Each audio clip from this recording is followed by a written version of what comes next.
Você já ouviu falar que chega uma fase, a fase oral do bebê, que tudo é descoberto, tudo se coloca na boca? Ô, Sereninha, daqui, minha filha. É a pedagogia dos detalhes, né? Miúdo. E é muito importante pro desenvolvimento do minha filha. Serena!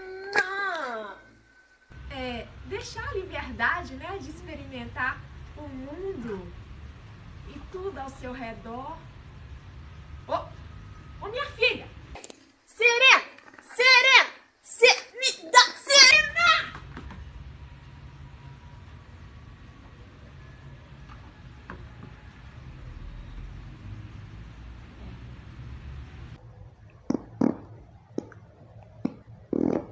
E raça e desfraude, né? São dois temas que estão vindo forte, como o desejo de conversar, trocar ideia, aprender e deixar nítido, né? Que sem regras, sem ordens, conselhos para quem já está sobrecarregada, a gente vai tentar partilhar, trocar experiência para conversar sobre essas questões que chegam, principalmente na fase quando a criança está com seus 2 anos em diante. A pirraça, essa fralda que custa caro, que a gente fica com vontade de sair logo dela. Então, para a gente pegar como primeiro tema, né? Começar pela pirraça, eu trouxe aqui uma pergunta, né? O foco é a pirraça da criança. Mas e a mãe e a pessoa que cuida? Porque assim como na gravidez, muitas vezes o foco fica no bebê e a mãe é invisibilizada, é esquecida. E agora, né, nesse puerpério? A criança está fazendo pirraça, mas essa pirraça começa na criança ou tem a ver também com a saúde, com questões que atravessam a mãe?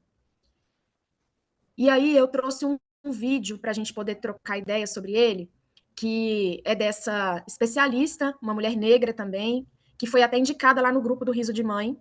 E eu fiquei muito feliz de ter encontrado essa referência, né, da Elisama Santos. E eu gostei muito da abordagem da Elisama, porque ela vai perguntar, né, por que o choro, a pirraça, incomoda tanto? O que tem aí nessa camada de profundidade do choro que irrita a gente, que estressa, que tira a gente do eixo? E aí eu gostei muito dessa percepção dela, né? Que é muitas vezes a gente foi impedida de chorar, impedida de expressar as nossas emoções, de entender que sentimento é esse. E aí, por não ter esse letramento emocional, muitas vezes a gente também não vai conseguir lidar quando a pirraça da criança vier. E ter esse espaço, né, de acolhida, de dizer que está cansada, de dizer que está esgotada, é algo que quase é proibido, assim, quando se fala de maternidade, porque vem essa pressão, essa cobrança de ser sempre a mãe que vai dar conta. Se a criança chora no ambiente público, todo mundo já olha para a mãe como se a mãe que tivesse que calar a boca da criança. E ela se pergunta, né, calar a boca é uma forma saudável para a mãe, para o bebê, né, para essa criança que está crescendo? O que acontece quando a gente vai sendo imposta a engolir o choro?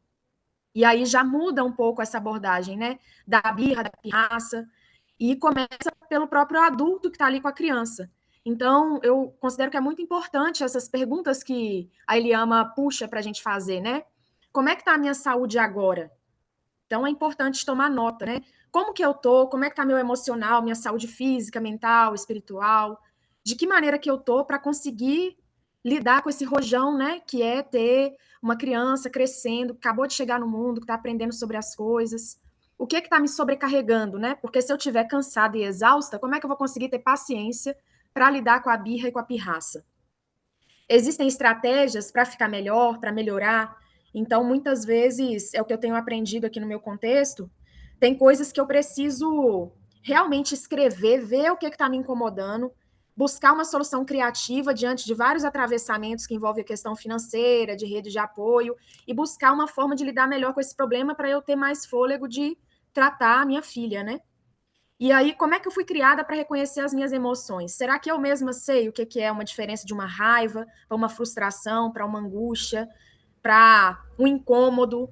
Porque a pirraça ela pode vir por várias questões, não só por chantagem, né? Como que o senso comum fala muito, né? Ah, essa criança é mimada, tudo ela tá chorando porque ela quer só as vontades dela. E aí, nessa visão superficial, essas outras esferas dos sentimentos, do que está acontecendo. Às vezes ela pode estar sentindo dor, às vezes ela pode não estar entendendo alguma coisa. Então, esse conhecimento das emoções é fundamental para dialogar com a criança.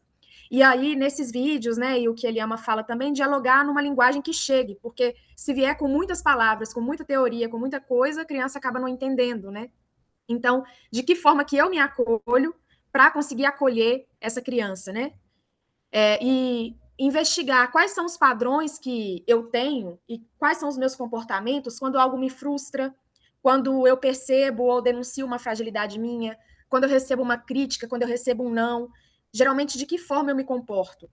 Então, eu venho aprendendo que a maternidade, ela é uma forma de conhecer que mulher eu sou, né? Então, quando alguém me dá uma porta na cara, ou quando eu quero uma coisa e não consigo, desde pequena até agora na minha vida adulta, qual que é a minha forma de comportar? E aí eu venho percebendo que a pirraça da Serena me pede para que eu me conheça enquanto pessoa, para que eu entenda a história da minha família, da minha mãe, do meu pai, para aí sim eu conseguir fazer um raio-x e partir para a conversa com ela.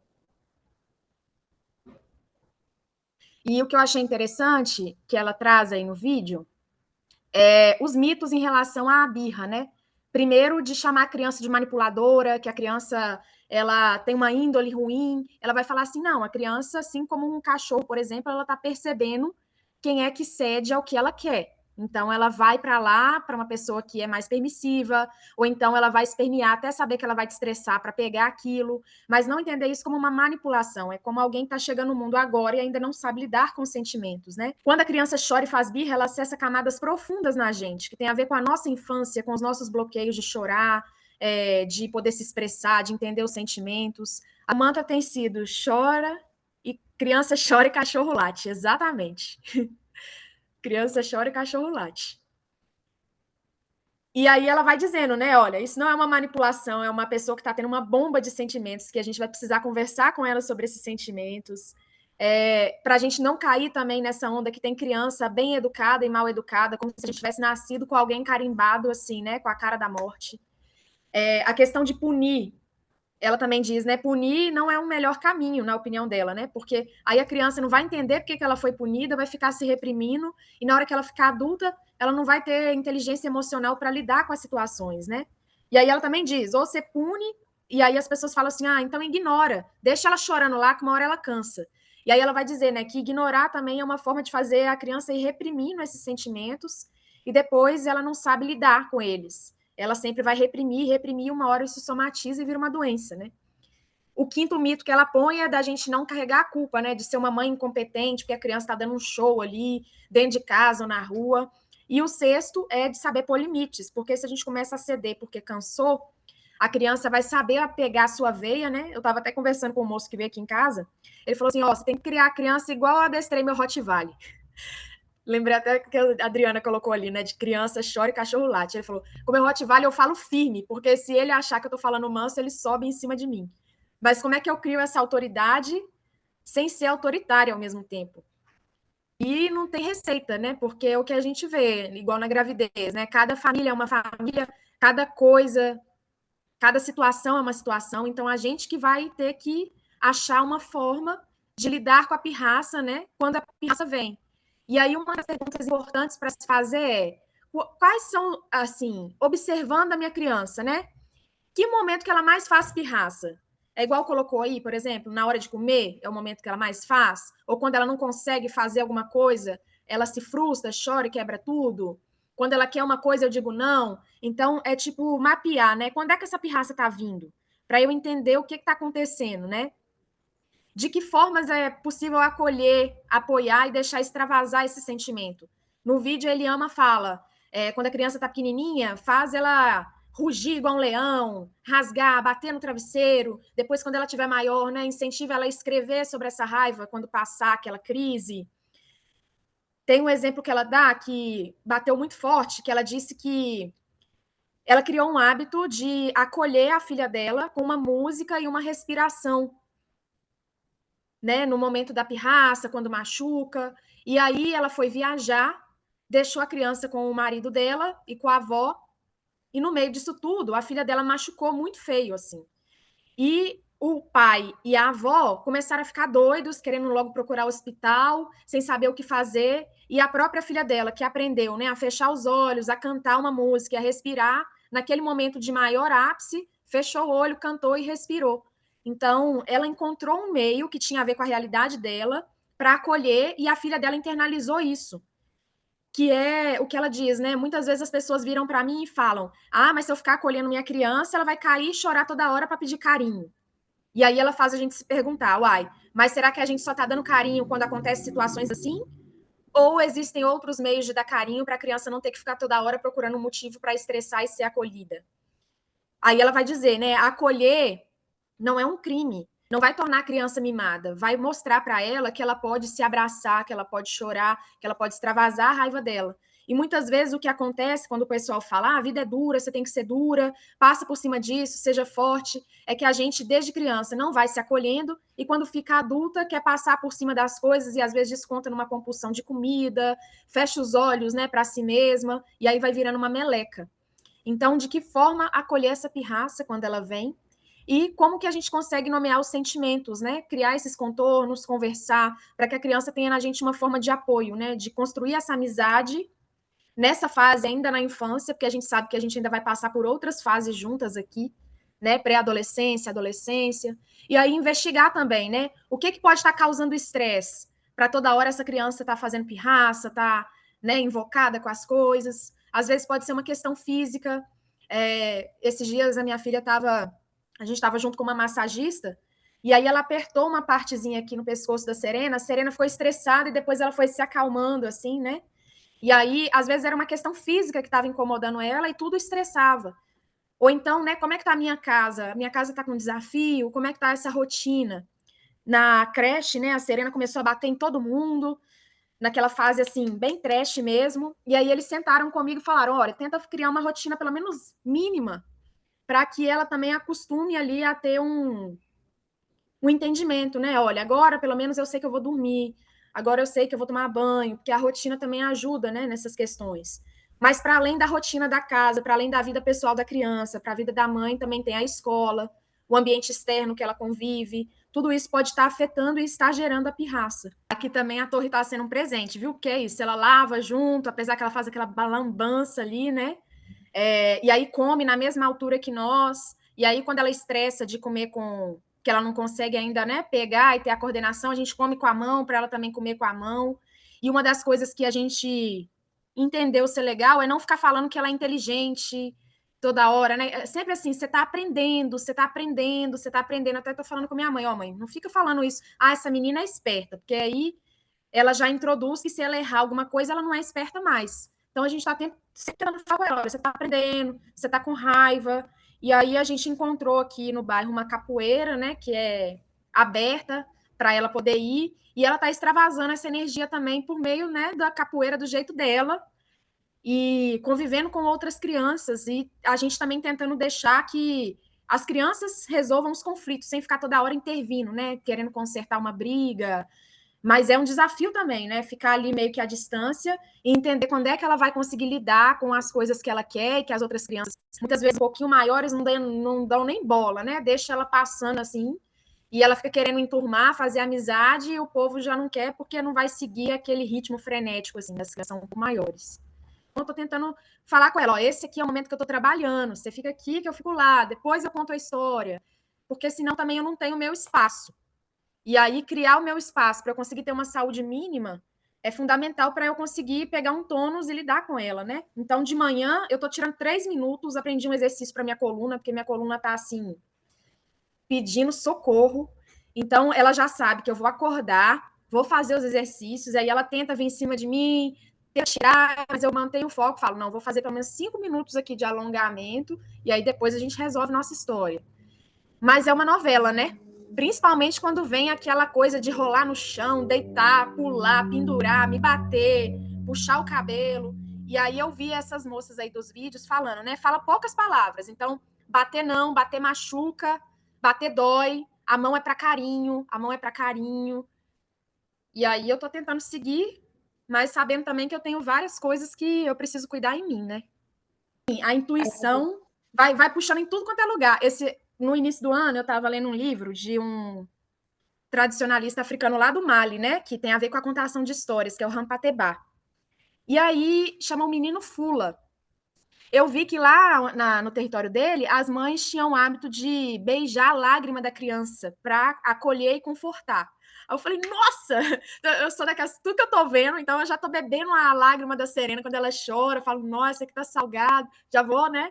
E aí foi lindo, assim, que no final do livro ele fala que ele já estava adulto, mas ele adorava quando a mãe dele encostava a testa dela na testa dele e os 4 olhos se tornavam um só. Gente, tá sendo tão gostoso fazer isso com a Serena, que a gente tem uma forma de brincar, de dar carinho uma na outra, que a gente tá encostando e realmente parece que os 4 olhos viram um só. E aí eu falei, não, o próximo esquema que eu vou fazer agora fui lá e peguei aquele Ho'oponopono. E aí, Serena, abençoada, sinto muito, eu te amo, perdoa, sou grata. O trem funcionou também. Eu falei, gente, 21 dias ali na cabeça de Serena, coitada, ela já não tava, né? Já aprendeu a fazer, mas tudo isso que eu tô entendendo que a minha palavra, a minha saliva também tem uma força de mãe, né? Então, tudo que eu fizer com a intenção, pode ser que não tenha resultado imediato, mas vai ser um caminho para eu ir aprendendo a lidar com essa relação melhor, assim, né? E aí não dá para dizer que foi isso que aconteceu e que melhorou, né? Um conjunto de tentativas que está sendo acionada para lidar com essa pirraça, para lidar com essa birra. A saúde mental, ela é um direito. E muitas vezes as crianças vão precisar desse apoio também, para além da família, de quem cuida, das mães. E existe, né, o acesso a profissionais de psicologia nos postos de saúde, convênios com as universidades, movimento de profissionais. Aqui em Belo Horizonte, por exemplo, tem um ambulatório da Faculdade de Ciências Médicas, que possui uma rede com a Secretaria de Saúde e disponibiliza, né, esse apoio tanto para crianças como para pessoas adultas. O projeto CAPSI da UFMG, que também tem uma lista imensa assim, de profissionais que podem atender. O Instagram Saúde Negra BH, que mapeia, né, profissionais negras e negros de saúde. A página Oriente-se. Então, vale muito a pena a gente buscar esse cuidado quando existem situações desse modo, porque é algo que vai afetar a vida inteira, né? Então, a gente aprender a se defender, né? Nossas crianças aprenderem a se defender nesses contextos que acontecem muitas violências, porque para mim a escola ela é um campo concentrado de várias coisas que vão traumatizar a gente pelo resto da vida. Então, que forma que eu crio uma amizade com a minha criança, ou para a gente conseguir encontrar uma outra escola, mas é difícil porque tem toda a questão de matrícula, ou para sobreviver ali. É realmente, assim, muita coisa que passa, né? E é mesmo conversando com uma mãe aqui, com outra mãe lá, buscando estratégia. Esses dias eu conversei com uma mãe que ela criou um conselho dentro da escola, ela conseguiu reunir outras mães, e aí agora a escola tem uma parte lá da família que tem direito de falar lá na escola, mas a gente sabe que essas mudanças, às vezes, elas são de longa duração, não vai ser de uma hora para outra. E aí, como é que a gente consegue se defender mesmo, né? Entender que nem sempre tudo vai ser bonitinho, a acolhida também vai acontecer de diversas formas, e não tem resposta, né? Quem dera se tivesse receita de bolo. A questão do desfraude, né? Que foi outra coisa que apareceu lá no grupo. E aí eu encontrei uma outra mãe, que é mulher negra, falando um pouquinho do desfraude, canal da Sá Olebar, que é Preta Pariu. E eu achei interessante também que ela fala sobre os sinais, né? Porque se a gente não espera a fruta ficar madura e quer colher antes, né? No caso do desfraude, pode gerar uma frustração e um trauma tanto na criança como na gente, né? Porque a carga de culpa, desde quando fica grávida até quando pare, puerpério e o resto da vida, ela é muito grande. Então, que esse desfraude possa ser, como ela colocou lá no título do vídeo dela, né? Brincando, tanto quanto for possível. E aí, fezes, né?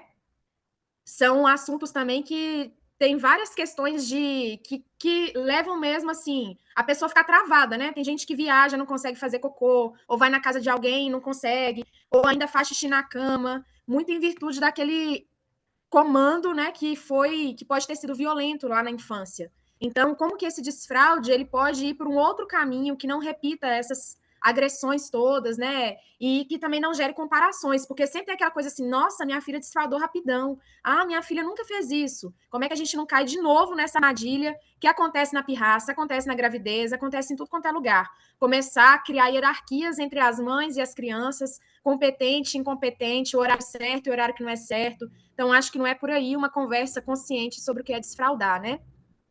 E aí, esses sinais que ela diz, né? O sinal físico, às vezes a criança vai criando um horário ali de cagar, de mijar, ou então ela vai apresentando a fraldinha seca por mais tempo, vai aprendendo a tirar a calça, ela já está querendo sentar no banheiro para fazer, né, o xixi, o cocô, ou então ela já está entendendo o que é o xixi, o cocô. E aí, uma das coisas que eu tenho percebido que é importante é retirar o nojo, né? Muitas vezes aqui em casa a família fala assim, credo, olha lá, nossa, credo, fez cocô. E aí, esse distanciamento que a gente vai tendo, né? Do nosso sangue, da menstruação, das nossas fezes. Não é também para beijar o cocô e louvar o cocô. É entender que ele é uma parte importante, né? Que alivia, que é gostoso cagar. Né? Então, eu tô tentando fazer isso com a Serena, assim, né? Nossa, que delícia, ela tá cagando, olha o cocô. E aí a gente observa se o cocô tá verde, tá amarelo, tá marrom, para retirar esse nojo, né? Esse nojo ruim que tem a ver com essa trava, né? Que a criança fica até com receio de estar fazendo o cocô e o xixi para não incomodar. E aí é conhecer o corpo, né? Muitas vezes eu tô levando ela comigo, aí ela me vê fazendo xixi. Na hora da gente fazer a higiene, eu também vou mostrando para ela, deixando ela se tocar, entender as partes do corpo dela, né? Olha, essa aqui é a sua vulva. Respeitar o tempo, porque às vezes a Serena fez 1 ano, eu já estava querendo desfraldar ela para não ficar gastando dinheiro com fralda. E a professora da creche falou assim: olha, não é o tempo de desfraldar ela ainda não. Ela ainda não entendeu certos códigos, né? E aí conversar com a creche é algo que várias mães me falaram também, né? Que esse processo precisa ser conjunto, em casa e na creche. E eu também conversei com algumas mães que elas falaram assim: olha, minha filha aprendeu mesmo, foi vendo outras crianças. Então, a gente criar momentos em que uma criança observa a outra também pode fazer parte desse processo do desfraude, né? E aí, deixar a criança sem fraldinha, de calcinha, foi algo que eu ouvi também que é muito bom, porque aí ela vai ver as coisas saindo, né? E vai entender que ela tá mijando, que ela tá fazendo cocô. Então, foi mais ou menos esses aspectos que eu trouxe aqui para a gente conversar. Eu lembrei que outro dia eu estava na sala de aula, a Serena tirou a fralda, puro cocô. E aí, quando eu assusto, ela, mãe, fiz cocô. E aquele povo todo da sala olhando assim, ai, o que ela vai fazer com essa fralda? Né? Que ela tirou assim, nossa, não quero ficar mais com isso. E aí, uma outra mãe me falou que ela começou a usar uma fralda que a criança consegue abaixar, né? Porque tem esse lance, a Serena está com o desafio de abaixar a calça. Então, ela senta no vaso, mas sem tirar a calça, assim, e a fraldinha, né? Porque essa fralda que tem aqueles negocinhos de lado que põe, você não abaixa ela igual abaixa a calcinha. Mas aí é ver o custo também dessa fralda que parece uma calcinha, né? Pra ela ir treinando a baixar. Eu vi um outro podcast, acho que é podcast É Mãe que chama, que a mulher falou que ela arrumou um piniquinho que ele era pequeno, e aí ela colocava na bolsa e saía para todo lugar. Então, ela criou a referência daquele pinico como um lugar seguro para ela fazer quando tivesse vontade. Mas aí é do mesmo jeito, eu também estou cheia de dúvidas, assim, de como que a gente tira de fato, né? Ou se a gente tem paciência e fica conversando sobre o corpo, quais são as partes. Igual eu estou gostando muito de falar com ela que é a sua vulva, né? Ao invés de só pegar a perereca, para ela entender que ela tem todo um complexo ali, né? Que é para além da perereca. Mas é um processo que pede calma, né? Porque a minha vontade era de tirar a fralda de uma vez que ela aprendesse lá a fazer tudo. E aí tem gente que fala que o desfraude noturno, ele pode ser feito um tempo depois, primeiro esse diurno, né? Para até a criança entender uma coisa de dia e depois internalizar outra de noite. Aí eu vi algumas pessoas falando para não dar líquido antes de dormir, mas a Serena, por exemplo, ela adora beber água antes de dormir. E aí eu vejo que não tem regra mesmo, né? Até esse podcast é mãe, elas convidam uma pediatra, eu vou colocar lá no grupo. Aí a pediatra fala, tenta primeiro desfraldar pelo cocô, porque a criança sente mais o cocô do que o xixi. Aí a outra fala, não, a minha conseguiu desfraldar, foi pelo xixi primeiro. Então, toda vez que vem alguém e bota uma regra, vem uma criança e burla, né? Porque é de outra forma, assim, né? E aí tem os atravessamentos, né? As crianças com autismo, as crianças com outros tempos, além daquele que a sociedade impôs. Mas existem coisas comuns, né? Eu acho que o que a moça trouxe no vídeo aqui, né, são coisas comuns, mas o que fazer depois deles ainda continua a pergunta, né? A gente ir trocando ideia e ir aprendendo juntas lá no grupo e nos outros espaços que a gente tiver. E aí é basicamente esses 2 temas, né? Desejo que tenha feito sentido, que a gente possa ter trocado aí e a gente continua a conversar. Na descrição do vídeo, link com as referências das profissionais citadas, livros que apoiam as crianças nessa fase e playlist com dicas. Projeto Riso de Mãe.